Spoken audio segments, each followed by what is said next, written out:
Hello ladies and gentlemen, and welcome back to more D&D tips and guides from Crazy Lightbulb, which is me.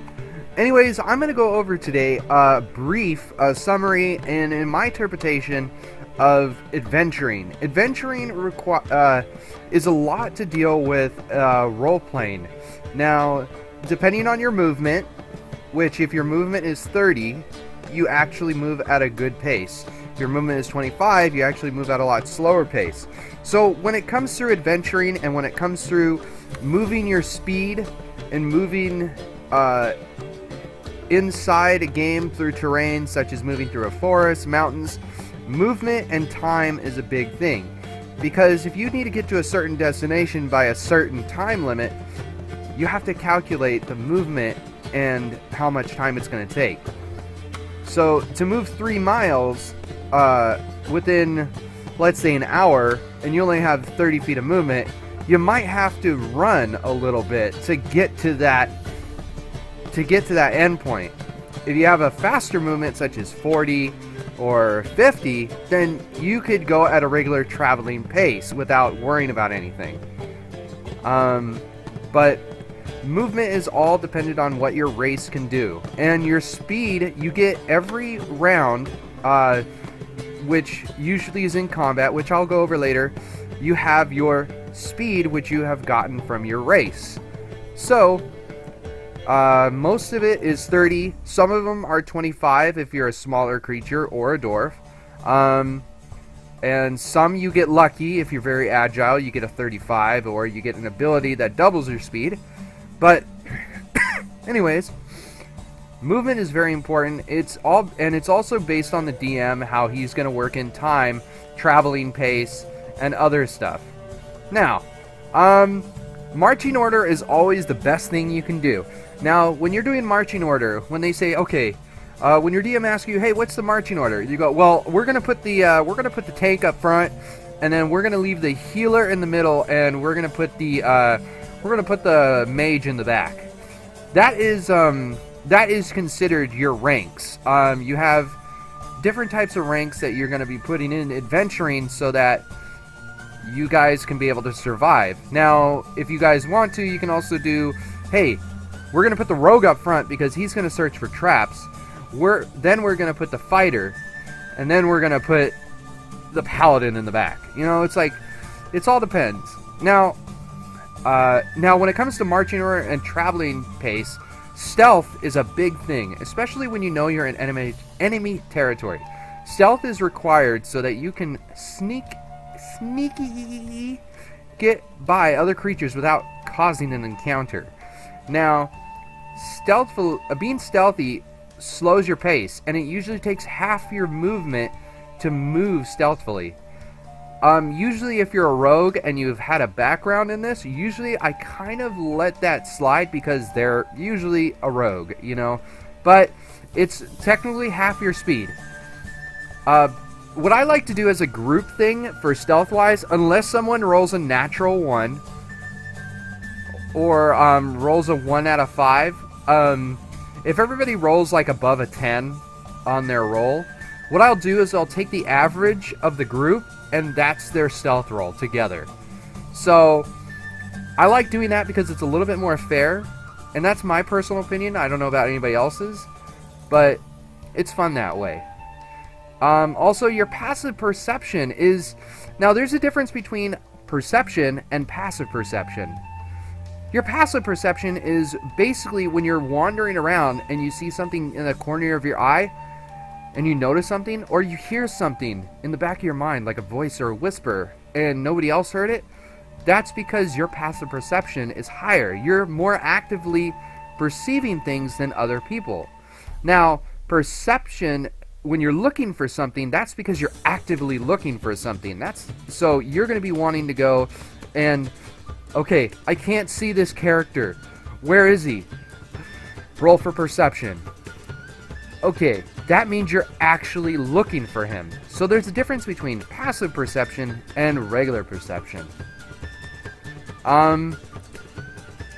Also, there's other activities that can help your characters in-game if you guys have the skill sets. Now remember your backgrounds and everything. Your backgrounds causes you to do certain skills and skill choices, whether it's to navigate, draw a map, maybe survival-wise to forage for food, and all the downtime activities that you can when you're going out camping. Chopping for wood, you know, strength checks, everything you can think of. Now, the thing is you want to interpret these as much as you can for downtime activities so that your characters feel like it's a more role-playing environment. Now, this is not only for the Dungeon Master, but this is for the players as well. When you have downtime, don't just say, "Oh, I'm just gonna chill. I'm just gonna just lean up against the tree." Unless that's what your character would do. If your character has like a hobby or something that it really likes to do that hobby. Let the DM ask you to roll something, so in case you want to tinker, you can build something that's really cool. Or in case you want to sharpen your blade, see how well you sharpen your blade, you know, and on your next attack you may get advantage or something like that. You know, you want to get into it so you can get the benefits of doing your extra curricular activities. Now, environment. The environment is basically how the Dungeon Master perceives it, and it's also in the Dungeon Master rulebook. Environment also includes the vision and the light. People don't know, but there are such things as there's heavily obscured, there's lightly obscured, there's cover, there's bright light, you know. Now, the visions, there's different types. You have normal, you have dim light, and you have dark vision. Well, we'll get more into that later, but usually darkness, you can't even see anything. There's no moonlight, there's no nothing, you're in complete darkness. Dim light, I would consider, is more like, okay, this is very dark, very shadowy, but at the same time, you can see a little bit of bright light, you can see a little bit of the moon, you can see something that causes a shadow. Regular light, you know, it's just basically normal throughout the day. It's very self-explanatory. There's 3 different types of visions and sights. You have blind sight.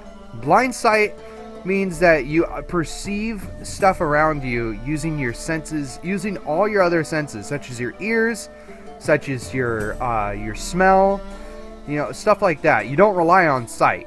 You most likely rely on everything else. Feel, touch. Dark vision. Dark vision, people have a think that, oh, I have dark vision, I can see completely in darkness. It's true, but at only a certain thing. Since you are dark vision in darkness, since you have dark vision, you only can see up to about 60 feet until you can't see anymore. And within 30, you can kind of see colors, but after that, everything's pretty much in black and white. So most of the time, when you're in dark vision, you're literally seeing like what you see through a camera in dark vision. That's the way I think of. Look at your vision like you would through a camera. That's the way I would treat it, and that's the way I perceive it as. Now, falling damage, there is falling in this game. For every 10 feet, you take a d6. The maximum you can take is 20 d6. Or land prone. I think that's kind of dumb, because if you fall from a really high place and you have a shit ton, honestly, 10 feet, I see keep letting it go. Because, to be honest, it makes sense. The more velocity, the more fall, the more damage you're going to be taking. Suffocating, yes, you have a certain amount of minutes that you can breathe underwater. If you have a really high constitution modifier, such as 5, you can breathe for 6 minutes. If you have a 0 modifier, you can breathe for a minimum of 1. You always have a minimum of 30 seconds of breathing underwater. You can never go under. So if you have a -2 in constitution, which I don't know why you would, you could only breathe for a minimum of 30 seconds. Now, let's go on to the next section of our... Oh, there's a picture. All right. So, True Sight. True Sight is really bitchin', but nobody has it except for a certain amount of monsters in the game. When you have true sight, you are able to see through magical, see through invisibilities, obstacles, illusions, and you have success saving throws on certain things. Also, you can perceive the original form on such as shape changers, beast forms, and also transforms in magic, and you can see through into the ethereal plane. Now, I'm just saying in general, that's something you have to watch out for. So later on, when you go against stronger monsters in the game, you will have to go against stuff that has true sight. Food and water. Food and water is very beneficial to the game. You have to have food and water, just like you would in there. The minimum you should be able to have is usually around a half day's rations or a full day's rations. Also, a water. You should be able to have at least 1 to 2 gallons of water per day, whether it's hot or not. Because even though your water skin only holds up to, I believe a water skin holds up to about, maybe, depending on it, half a gallon to about a quarter of a gallon. I think that's a quart. So, you know, you need to make sure that you fill up your water if you're really role-playing this and you're getting into it. You want to make sure that your characters, usually you can tell the Dungeon Master that you're drinking water throughout the game, and usually Dungeon Master is kind of past that, but if you're in hardcore role-playing, you want to be like, okay, I'm taking out my water skin right now, I'm getting a little thirsty, it's been 6 hours in, I'm going to have a drink. Ale and alcohol is not considered a beverage to quench your thirst. I hate to say it. Yes, it quenches and parches at certain elements, but yet you still need water. Or you still need some type of juice or some type of beverage other than alcohol. Alcohol is a fun mechanic in the game, so just bear with you.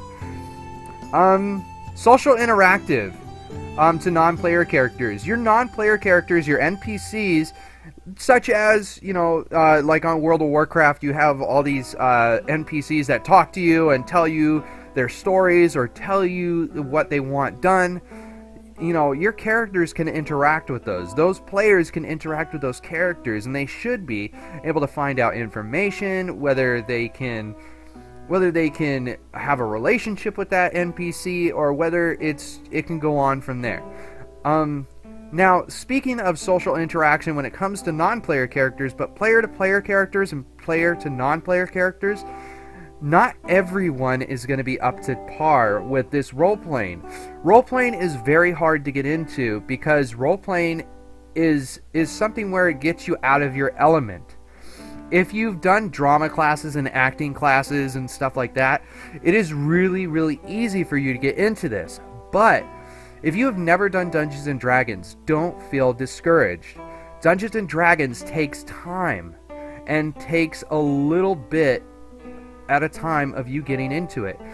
Your first time playing Dungeons & Dragons, usually what you're doing is you're role-playing as yourself, which is no problem. The only thing that's different when you're role-playing yourself is that you look different, you are different, and your abilities are different in the game rather than real life. That's completely fine. Until you get those quirks and mannerisms and personality traits that you want your character in the game to have and you start role-playing those, then you're okay. But to be honest, it's fine. People do not get discouraged if you don't know how to roleplay.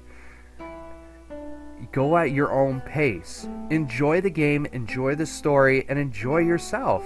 You're there to have fun with people, not needing it to make a chore or not to be tried to be stressed out.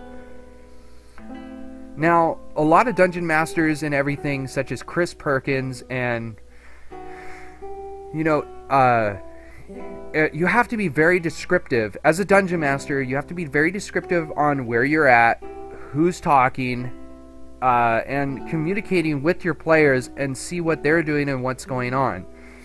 If you're a player and you're not paying attention, or if you're not really putting the attitude and emotions towards the game, you're not going to be very aware of what is going on.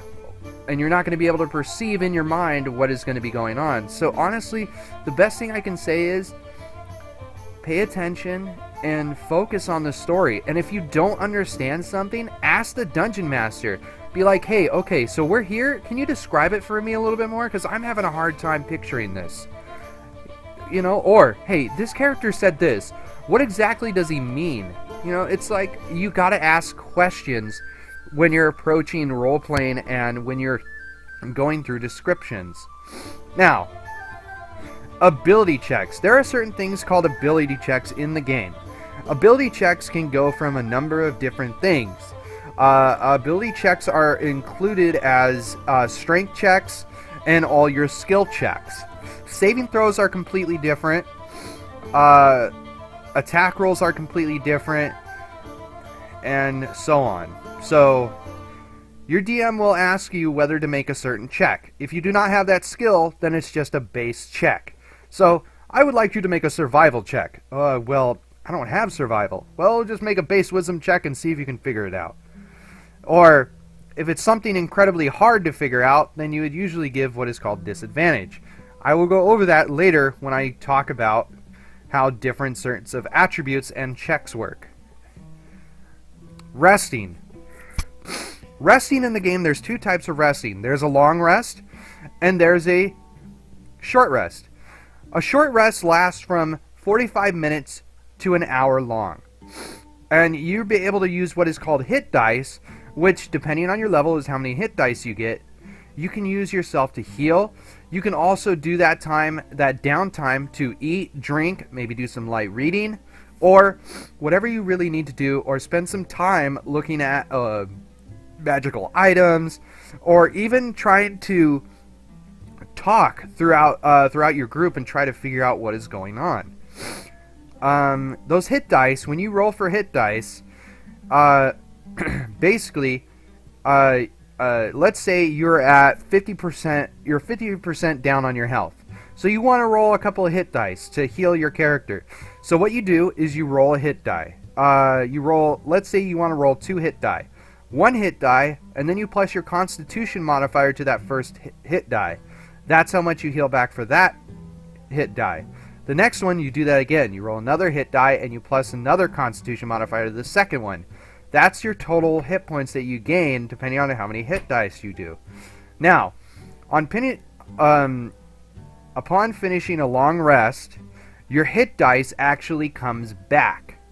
Now, but it only comes back at half. It only is equal to half the character's total number of them. So if you have 10 hit dice and you spent 5 and you take a long rest, you get those 5 hit dice back. But if you spent 9 hit dice and you took a long rest, you still only get 5 back. That's how that kind of works. Now, a long period of rest and extended is at least 8 hours. At least 8 hours. Character sleeps or performs doing light activities such as reading, talking, eating, standing, watching for no more for 2 hours, and if the rest is interrupted, then without any period of strenuous activities, you guys can get a nice rest in. You guys regain spells such as all your spell slots. You regain all your hit points, half your hit die. Now if you're a certain, let's just say you're an elf and you have what is called trance, you're able to trance yourself for 4 hours instead of doing 8. You got to make sure that you actually do rest just like you would in real life. So if your character has not taken a long rest,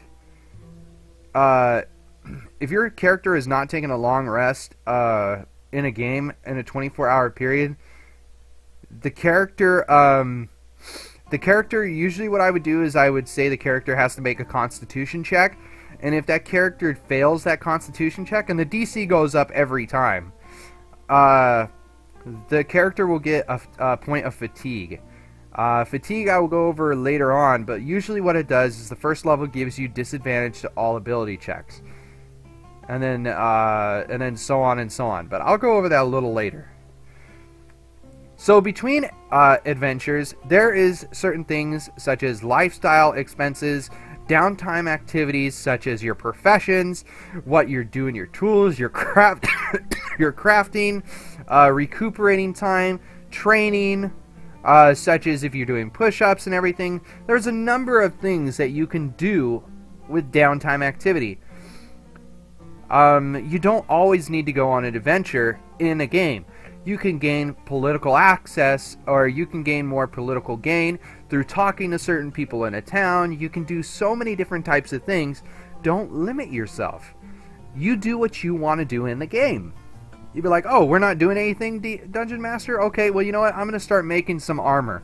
I'm going to go to the local smith and ask if I can borrow the smithing tools and see if I can make some armor for so-and-so. Okay. You know, find a way to actually bring your character to life. So, that's usually what is going on. There's tons of different types of things. Now, when it comes to downtime activities, just have fun with it. And adventuring and role-playing is so easy to do. Do not get discouraged. You're there to have fun. If you don't know if you can do something or not, ask the Dungeon Master to explain it to you. There is no harm in asking the Dungeon Master for any type of information. Or you can ask a player that's a veteran what you can do. If it's not impeding on the game, if it's a basic rule. Honestly, if you're playing with people that really know how to play the game and really are having fun, they shouldn't discourage you for not knowing the rules, and you shouldn't be discouraged for not knowing the rules. If you're brand new, you just get into it and ask questions and have fun and learn about it, just like every other game. Anyways, this is adventuring and basics in adventuring with Crazy Lightbulb. I want to thank you guys all for joining. Thank you so much. I'll be making another video on ability checks and combat, and we're going to be going down straight through the line, little by little.